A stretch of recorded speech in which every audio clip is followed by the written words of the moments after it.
김예슬입니다. 네, 여러분, 책은 두 종류가 있습니다. 한 가지는 우리가 읽기 잘하는 글자로 쓰는 책, 그리고 또 한 가지는 몸과 마음으로 쓰는 책, 즉 사람 책입니다. 네, 우리는 오늘 글자가 아닌 몸과 마음으로 쓴 책, 즉 사람책을 독서하는 시간을 가져보려고 하는데요. 오늘 사람책의 저자는 저희 학교 교장 선생님이신 조상균 교장 선생님이십니다.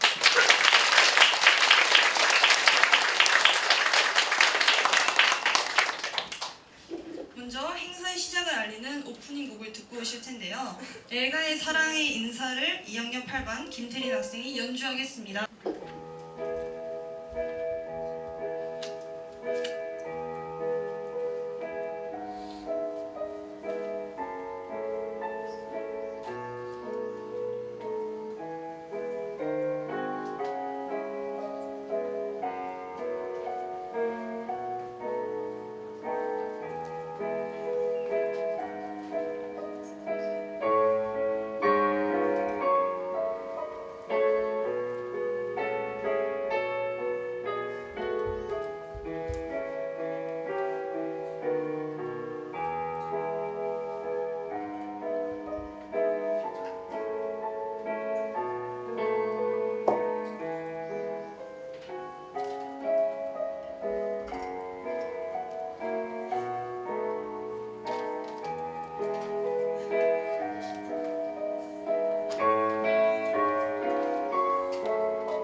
다음 순서는 플루트 앙상블입니다. 연주자는 김보민, 정서윤, 이민희, 안세은 학생입니다.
여러분, 혹시 말하는 책에서 들어보신 적 있으신가요? 뭘요? 말하는 책에 대해서 들어보신 적 있으신가요? 몰라요.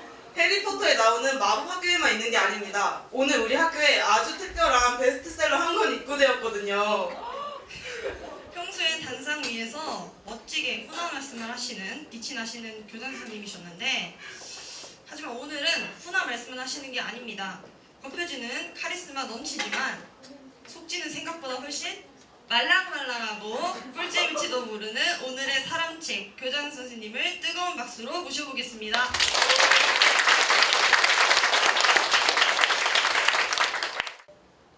나는 본래 고향이 이곳 순천이 아니고 또 전라도가 아닙니다. 선생님은 고향이 충청북도 괴산이라는 시골이에요. 그래서 그 시골에서 태어나서 제가 초등학교 5학년 때 우리 부모님이 이제 나의 싹을 알아보신 거예요.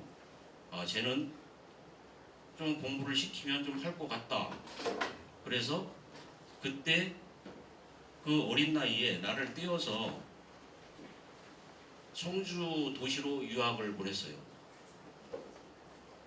그래서 초등학교 5학년 때부터 교장선생님 혼자 생활했습니다.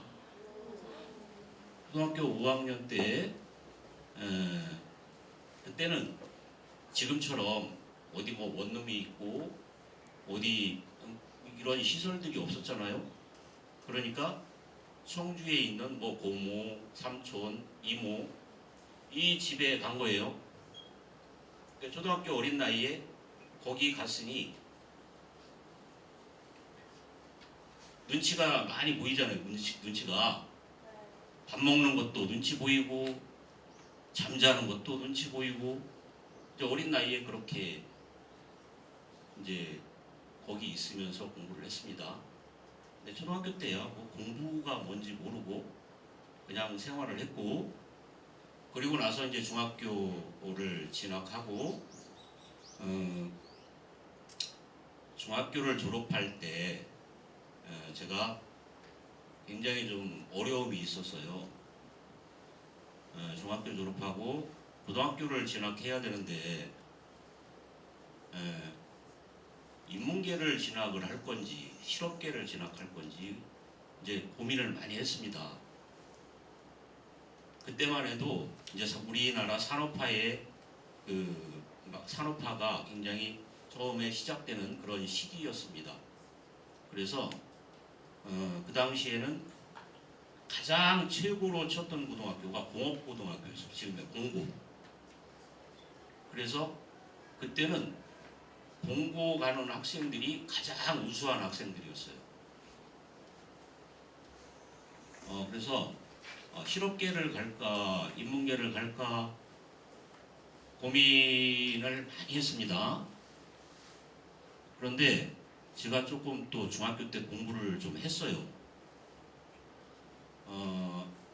중학교 3학년 때 제가 사실 수학을 굉장히 싫어했거든요. 중학교 때. 왜 수학을 싫어했냐면 그때 중학교 때 여자 선생님이 계셨어요. 수학 선생님이. 그런데 문제를 못 풀면 머리를 삼각자로 그 모서리로 콱콱 찍어요. 머리를.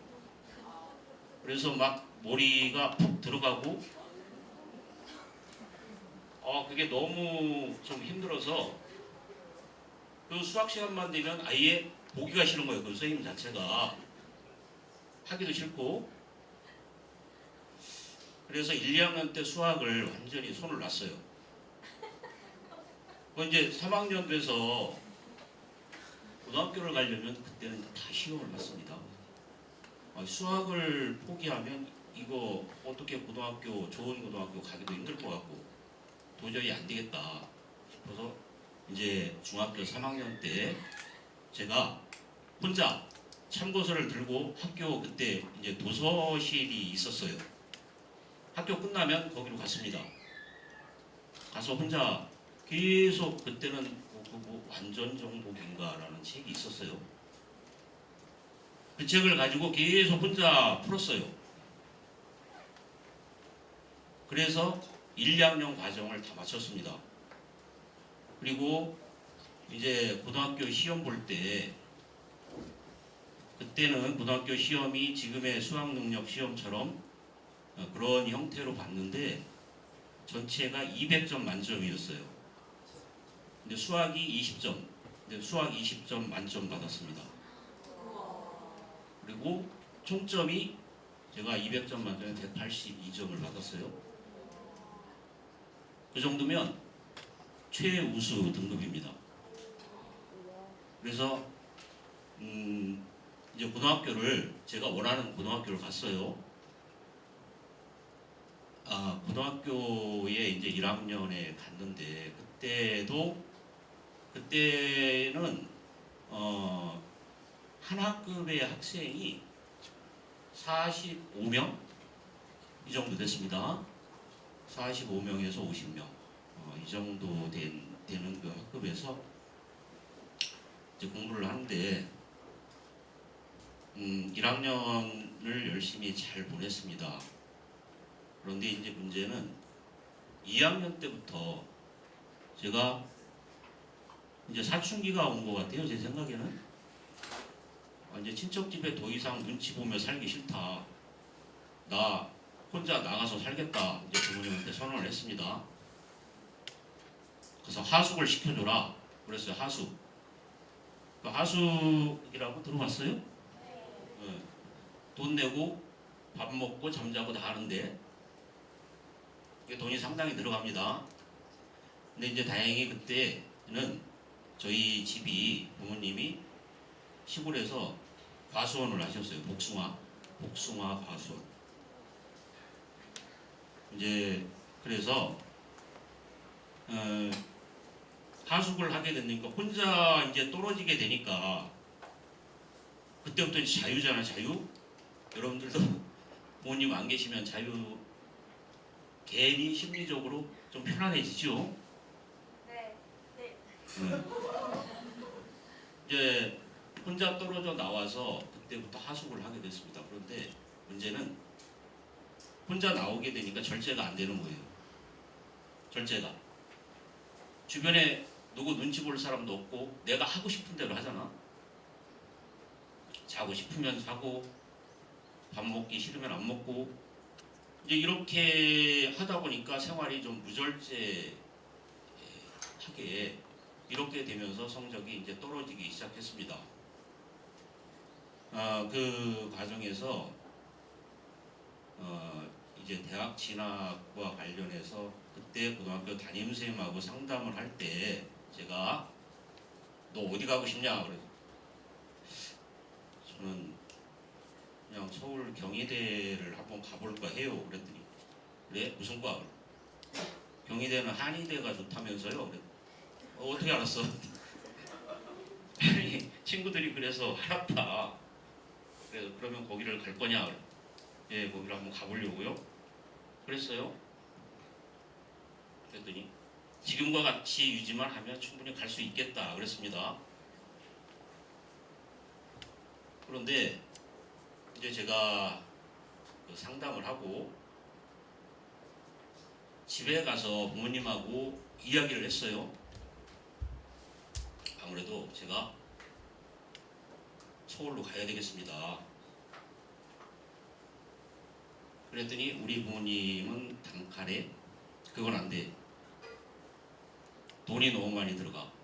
지금도 힘든데 그때는 경제적으로 굉장히 어려웠던 시절이에요. 이제 그때 제가 아마 조금 더 생각이 있어서 그냥 내가 스스로 가서 하겠다 싶었으면 아마 할 수 있었을 것 같아요. 지금 생각에는. 그런데 그 이야기를 듣고 이제 그때부터 살살 반항기가 시작이 됐습니다. 그리고 포기가 되는 거예요. 교만해지는 거지. 내가 여기서 그냥 청주에서 그냥 대학 다닐 거면 아니 이거 뭐 공부 지금 할 필요 있나? 그냥 안 해도 갈 텐데. 이제 그런 생각. 제가 인생에 있어서 그 가장 그 변곡점을 맞았다 할까? 그것이 그때입니다. 그래서 여러분들도 마찬가지예요.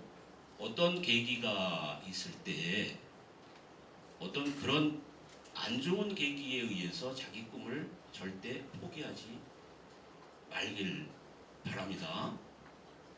제가 이제 그때 꿈을 포기하지 않았으면 아마 침 놓고 있었을 거예요, 지금.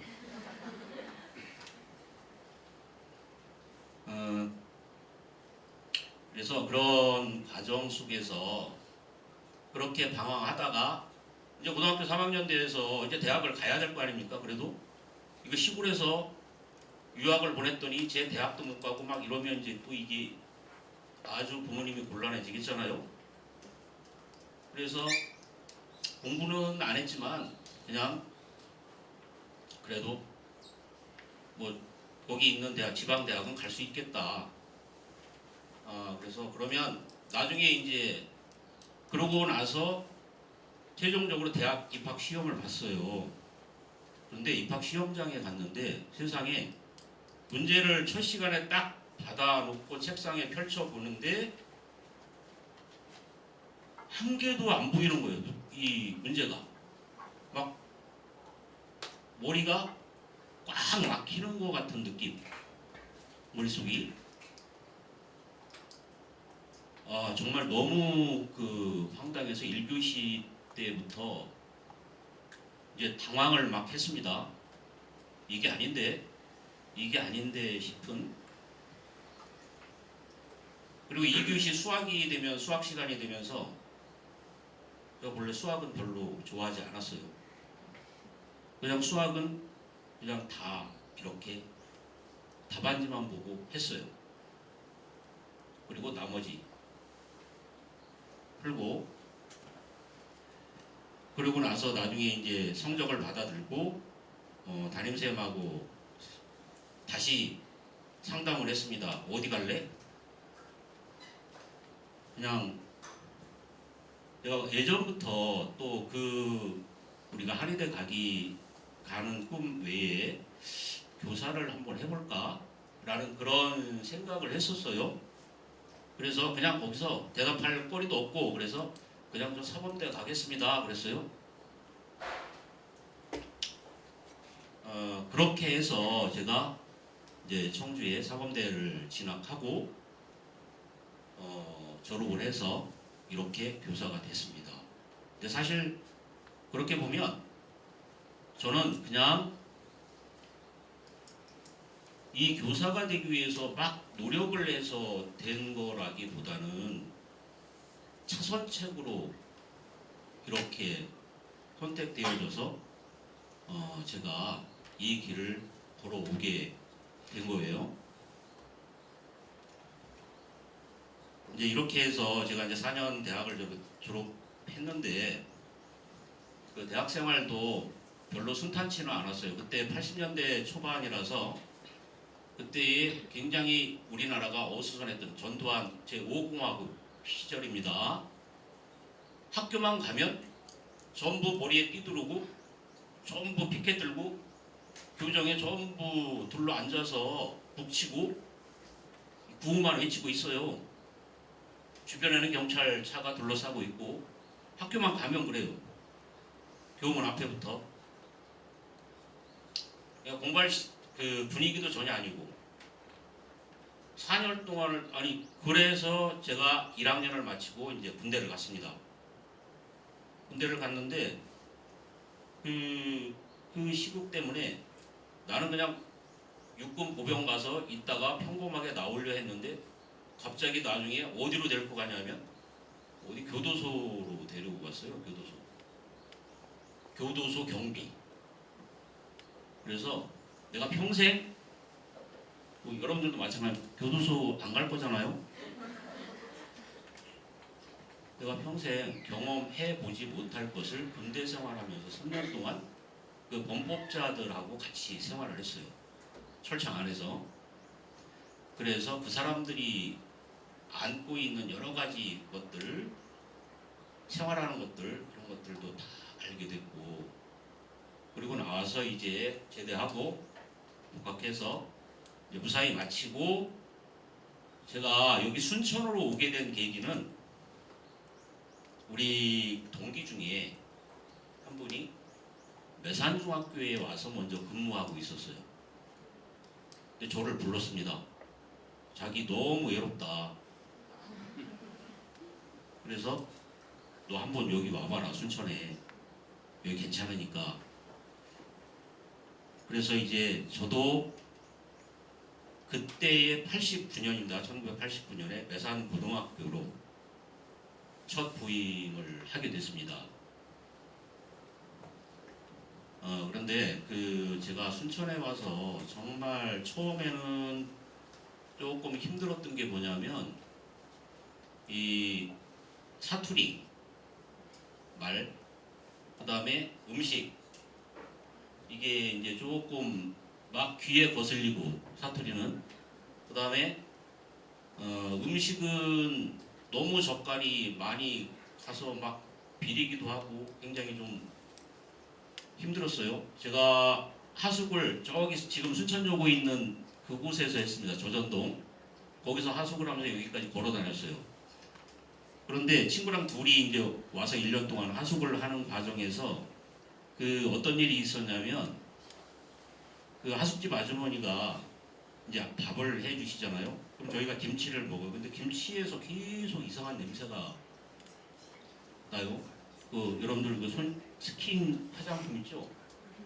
그 냄새가 계속 나 며칠 동안 그래서 고민을 했습니다. 아, 아무래도 우리 둘이 이야기를 했어요. 이제 야 아무래도 아줌마가 이 스킨 바르고 손 안 씻고 김치 담은 것 같다. 어? 이거를 말을 해야 되냐 말아야 되냐. 네가 한번 말해라. 그럼 또 말할 용기도 안 나고 밥 얻어 먹는데 또 밥도 안 줄까봐 며칠 고민하다가 말 못하고 학교에 와서 학교 식당에서 밥을 먹는데 그 똑같은 냄새가 나는 김치에서 그래서 이제 그때 옆에 선생님께 물어봤어요. 아니 이거 지금 이 냄새가 나는데 이게 무슨 냄새냐. 그랬더니 아 젠피. 그러면 젠피 혹시 알아요? 여러분들? 젠피? 그 향신료 그 추어탕이나 뭐 장어탕 이런 거 할 때 넣는 거. 그래서 그때 처음 그것을 알았고 단감도 저 윗지방에는 단감이 없습니다. 감은 무조건 떫은 감이에요. 여러분들은 여기서 단감만 먹으니까 다 단감인 줄 알지만 저 윗지방으로 가면 다 떫은 감입니다. 그래서 저녁에 이제 이렇게 자려고 하는데 아주머니가 문을 두드리면서 감 먹으라고 갖다 줬어요. 근데 감이 시퍼래. 노랗지도 않고. 근데 저렇게 떫은 거를 먹으라고 주냐. 이제 저쪽에다 치워놨어요. 한쪽에다가. 며칠 지나고 나서 아이고 막 목도 마르고 저녁에 저 한번 이제 며칠 지났으니까 떫은 기가 없어졌겠지 하고 먹어봤습니다. 그랬더니 굉장히 달아요. 그래서 단감이라는 것도 처음 접해봤습니다. 그때 제가 전공이 지리잖아요. 그래서 우리 기후 특색과 관련된 그 음식 문화 이런 것들이 있습니다. 지리 내용에 실제로 내가 중부지방 살다가 남부지방 내려와서 음식을 먹어보니까 그 차이가 왜 생기는지 이제 이해가 되더라고요. 이해가. 그래서 이제 여러 가지 그런 것들 음식이나 이런 것도 하숙집 아줌마는 항상 사투리가 굉장히 강합니다. 그랬어이. 그랬지. 그게 너무 이제 좀 귀에 거슬려서 그랬는데 지금은 그게 굉장히 정감이 가요. 제가 이 전라도 정서를 정말 깊이 깨닫게 된 계기, 특별한 계기가 있습니다. 이제 사실 그때에 하숙을 하면서 집에 퇴근하면 할 일이 없잖아요. 그래서 그때 제가 선택한 게 뭐냐, 독서를 하자, 책을 읽자. 그래서 서점 가가지고 쭉 고르다가 그때 조정래 씨가 쓴 태백산맥이 있었어요. 태백산맥을 한 권을 사다가 첫 권을 읽고 그게 다음이 궁금해지니까 다시 또 두 번째, 세 번째 한 권 떨어지면 가서 사고 한 권 떨어지면 가서 사고 그래서 총 10권을 다 읽었습니다.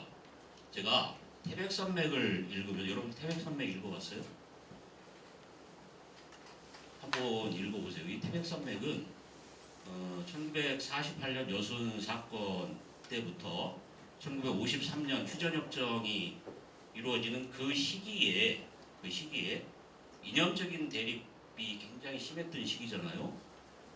그 시기에 이 우리 여수, 그 다음에 순천, 고흥, 보성 여기를 배경으로 해서 쓰여진 소설입니다. 그때의 그래서 그 내용들을 보면 아주 그 전라도의 정말 그 정서가 아주 깊이 되어 있어요. 제가 그 책을 읽으면서 우리 이 전라남도 이 지역의 전체적인 그 정서라든가 아니면 또 사투리도 많이 나옵니다. 그런 것들이 굉장히 익숙해졌어요. 저한테 굉장히 많이 도움을 줬고 또 우리 근대에 이 지역이 겪었던 아픔 이런 것들도 많이 배우게 됐습니다. 이 책이 굉장히 중요한 것 같아요. 그리고 이제 이 매산고등학교에서 근무하면서 이제 사실 제가 처음에 오자마자 저를 어디다 근무를 시켰냐면 교묵실로 근무를 교묵실 지금 목사님 계신 그 교묵실 그 교묵실에 자리를 하나 마련해가지고 저기 가서 앉으라고 바로 목사님 앞자리였어요. 목사님은 막 지금 현재의 저 나이 때쯤 됐고 나는 그 당시에 28살? 그러니까 앞에 있으면 저절로 고개가 숙여지잖아요. 그래서 사실 교무실 들어가기가 싫었어요. 교무실 들어가기가 싫고 그래서 주변을 계속 맴돌다가 어디 저 벤치에 가서 앉았다가 아니면 교실에서 그냥 책 갖고 있다가 이렇게 생활했던 기억이 납니다. 그리고 이제 거기 끝나고 제가 좀 그 인상이 좀 무섭잖아요. 그때 어디로 발탁돼서 갔냐면 이제 학생과로 갔습니다. 너는 거기 가면 잘할 거라고. 학생과 그것도 학생 처벌계. 그러니까 거기서 뭐 했냐면 그 형사들처럼 애들 담배 피우고 뭐 나쁜 짓 하면 전부 잡아다가 전부 무릎 꿇혀놓고 말 제대로 이야기 안 하면 막 그 회초리로 때리고 그래서 그런 것을 한 5년 6년 했어요. 그러니까 그때 당시에 매산고등학교 졸업한 우리 그 학생들 여러분들 부모님 세대쯤 됩니다. 지금도 얘기합니다. 지금도 그때 하나 기억나는 거는 그 여러분들도 지금 교실에 있다 보면 이제 뭐 잊어버리고 이렇게 하잖아요. 근데 그때 매산고등학교 체육 대회 날이었는데 한 명이 막 울면서 왔어요. 교무실에. 선생님 제가 돈을 잃어버렸어요. 뭐야? 돈을 잃어버려? 얼마를 잃어버렸는데 그때 10만 원을 잃어버렸던 거야. 10만 원. 굉장히 큰 거예요. 너 그 돈이 어디서 났는데 그 돈을 잃어버렸냐 그랬더니 제가 체육대회라서 여러 그 친척분들한테 받아갖고 뭘 사려고 갖고 왔는데 그걸 넣어놨는데 없어졌다는 거예요. 응? 그 와서 신고를 했으니 이제 또 출동을 해서 찾아야 될 거 아니야. 근데 그게 어디 갔는지 알겠어. 그래서 이제 그 반을 딱 전부 출입을 시키지 않고 애들을 다 운동장 집합을 시켰어요. 운동장 집합시키고 그 다음에 교실을 싹 뒤졌는데 없어. 그러면 너희들 딱 서라. 그리고 옷을 벗어라. 남자애들이니까 그때는 시키는 대로 다 했습니다. 속옷만 입고 싹 벗고 그래도 없어. 자, 신발을 벗어. 신발까지 싹 벗었어요. 신발을 벗어서 신발을 토는 과정에 신발 속에서 나왔어. 10만 원. 그래서 그때는 지금 같으면 아마 그렇게 공개적으로 못할 겁니다. 근데 그때나 가능했던 거고 그래서 그렇게 그 돈을 찾아준 경험이 있는데 지금 생각하면 돈을 찾아주는 게 문제가 아니고 그걸 감췄던 아이의 그 그때의 그 무한함이나 그런 것들을 좀 너무 쉽게 생각하지 않았나 이제 그런 생각이 들어요. 그래도 또 다음 날 씩씩하게 웃고 다녀 서로. 그때 이제 그렇습니다. 그렇게 맞아도 다음 날은 또 히 웃으면서 오고 이제 그렇게 여러분들 부모님들 세대가 그렇게 학교 다녔어요. 그리고 이제 제가 가장 가슴 아팠던 것은 얼마 전에 그 선생님이 지리가 전공인데 굉장히 지리를 좋아했던 학생이 있었어요. 그래서 제가 진짜 대학을 여러 군데 알아봐서 지리교육과를 갔어요. 대구대학교 지리교육과를 갔는데 그 학생이 이제 1년 다니고 나서 휴학을 해서 몸이 안 좋아서 근데 나중에 보니까 백혈병인 거예요. 백혈병. 혈액암. 그래서 서울대학교 병원에서 몇 차례 수술 받고 퇴원하고 그러다가 작년에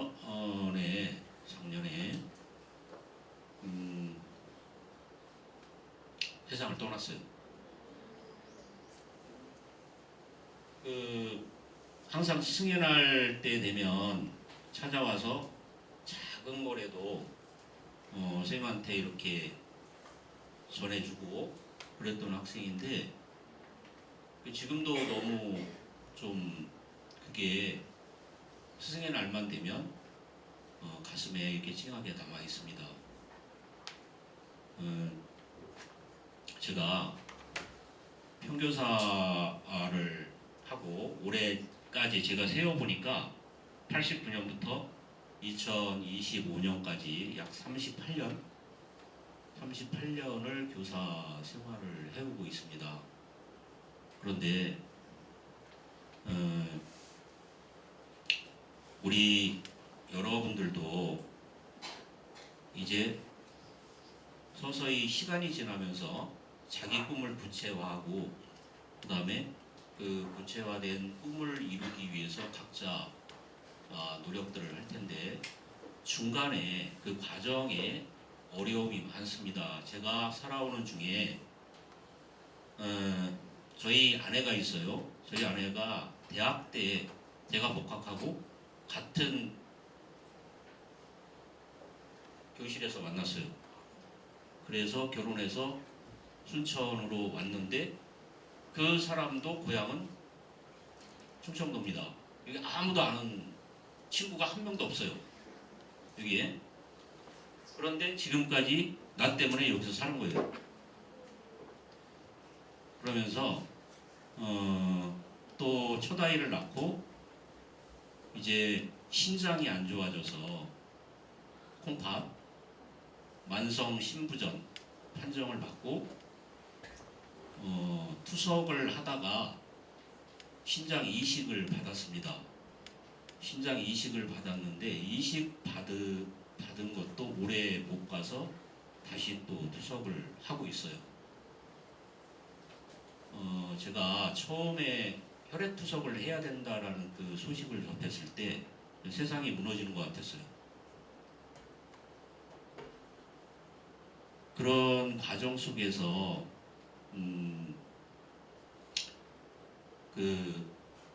이렇게 학교를 제가 출근을 하고 이런 게 굉장히 힘들었습니다. 그 와중에 또 2000년대 초반에 제가 갑자기 그때 제가 3학년 고3 담임을 몇 년을 했습니다.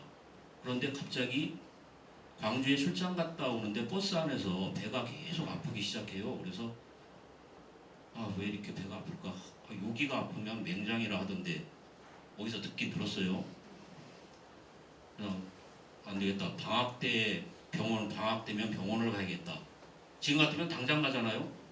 그때는 뭐 어디 조퇴하고 병원 가고 그러는 시대가 아니었어요. 그러니까 방학하면 무조건 해야 돼 다. 그래서 방학 때까지 기다렸다가 이제 방학 때 병원에 가서 진단을 딱 받았는데 당장 수술을 해야 된다. 근데 이게 딱 암이 생긴 거예요. 암이. 그래서 제가 배를 가르고 순천에서 수술을 한 번 하고 서울로 가서 또 수술을 한 번 했어요. 그래서 제가 이제 이미 이제 원래 암은 5년이 지나면 완치를 합니다. 한 10년 이상 된 것 같아요. 10년, 15년 그 정도 된 것 같아요. 그러니까 이제 그 과정에서 겪었을 심적인 그 고통이나 가족들과의 관계 이런 것들이 굉장히 어려운 그러한 시절이었습니다. 그렇지만 나를 지금까지 여기 있게 한 것은 저는 그렇게 생각해요. 제가 정말 어렵고 힘들 때 의지할 거 순천에 친척도 없고 친한 친구도 없고 아무도 없습니다. 여러분들도 나중에 이제 대학을 가거나 여러분들이 집을 떠나는 순간 다시 집에 안 돌아와요. 고등학교 졸업하고 집을 떠나는 순간 다시 집에 안 돌아옵니다. 못 돌아와요. 그러니까 이제 다 혼자 스스로 해결을 해야 됩니다. 네, 저도 가장 어려운 시절을 견디게 했던 게 어려우니까 힘드니까 찾게 되더라고요. 하나님을. 힘들고 어려우니까 눈만 감으면 눈물이 나고 기도가 나와요. 그래서 그런 과정을 정말 극복하게 해준 하나님께 감사하고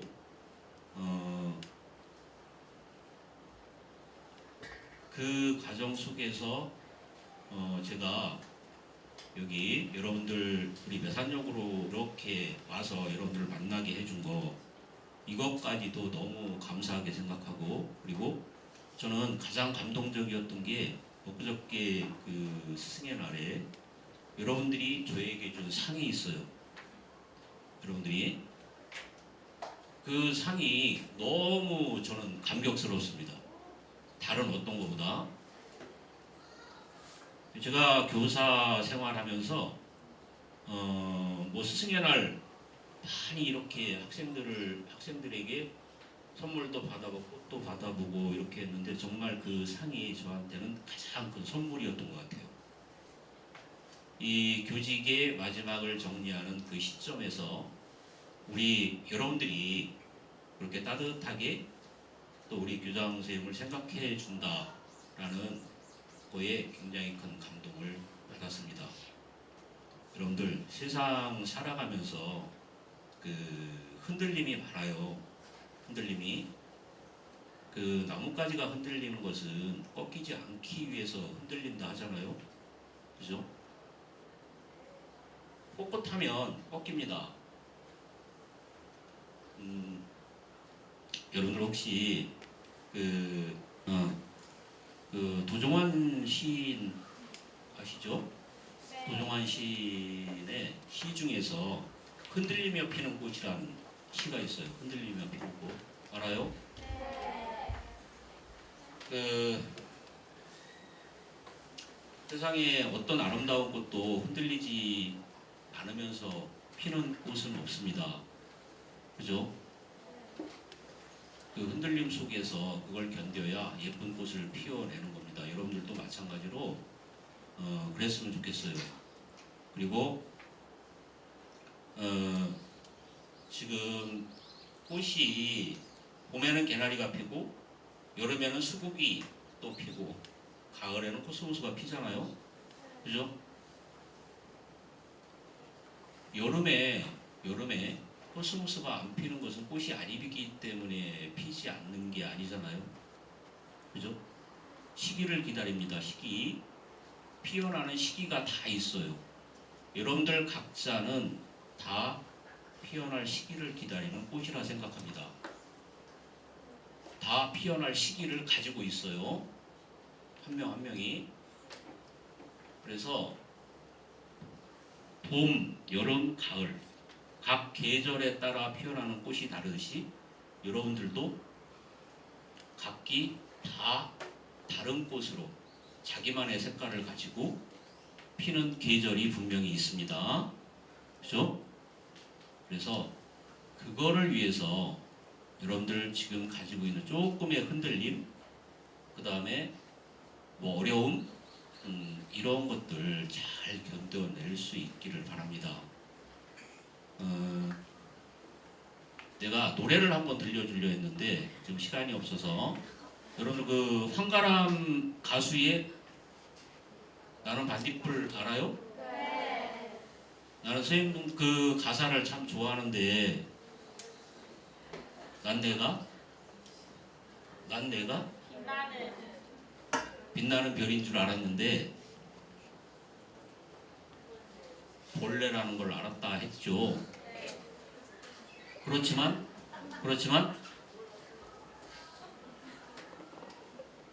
이게 이제 어떻게 보면 자기의 정체성을 찾아가는 그런 과정이에요.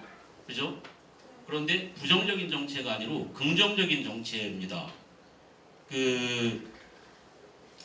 한번 볼까요? 나는 내가 빛나는 별인 줄 알았어요. 한 번도 의심한 적 없었죠.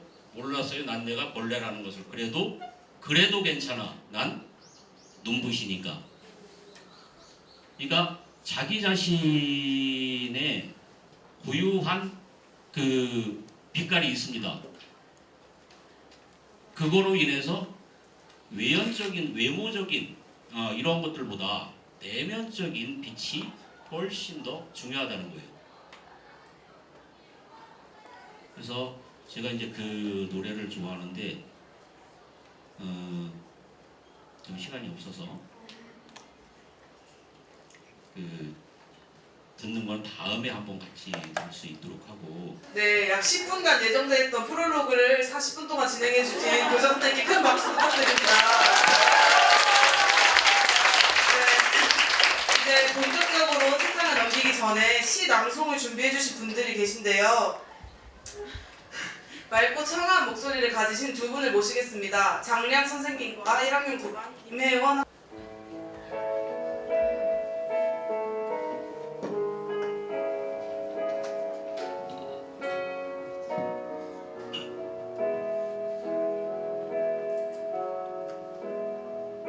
스승의 기도 도종환. 날려보내기 위해 새들을 키웁니다. 아이들이 저희를 사랑하게 해주십시오. 당신께서 저희를 사랑하듯 아이들이 저희를 사랑하게 해주십시오. 저희가 당신께 그러하듯 아이들이 저희를 뜨거운 가슴으로 믿고 따르며 당신께서 저희에게 그러하듯 아이들을 아끼고 소중히 여기며 거짓없이 가르칠 수 있는 힘을 주십시오. 아이들이 있음으로 해서 저희가 있을 수 있듯 저희가 있음으로 해서 아이들이 용기와 희망을 잃지 않게 해주십시오. 힘차게 나는 날갯짓을 가르치고 세상을 올곧게 보는 눈을 갖게 하고 이윽고 그들이 하늘 넘어 날아가고 난 뒤 오래도록 비어있는 풍경을 바라보다 그 풍경을 지우고 다시 채우는 일로 평생을 살고 싶습니다. 아이들이 서로 사랑할 수 있는 나이가 될 때까지 저희를 사랑하게 해주십시오. 저희가 더더욱 아이들을 사랑할 수 있게 해주십시오.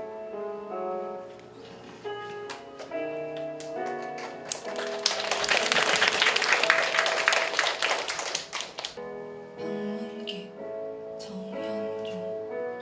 사람이 온다는 건 실은 어마어마한 일이다. 그는 그의 과거와 현재와 그리고 그의 미래와 함께 오기 때문이다. 한 사람의 일생이 오기 때문이다. 부서지기 쉬운, 그래서 부서지기도 했을 마음이 오는 것이다. 그 갈피를 아마 바람은 더듬어 볼 수 있을 마음. 내 마음이 그런 바람을 흉내낸다면 필경 환대가 될 것이다. 지금부터 이제부터 교장 선생님 언박싱 Q&A를 시작하겠습니다. 재밌는 질문이 교장 선생님의 첫사랑 이야기가 궁금하다고. 아이고 지금 와서 무슨 첫사랑? 저의 첫사랑은 아마 중학교 때 짝사랑했던 것 같아요. 중학교. 그러니까 뭐 서로 좋아서 한 게 아니고 그냥 짝사랑으로 끝난 사랑. 네, 뭐 결혼은 첫사랑이랑 하는 거 아니라며요? 감사합니다.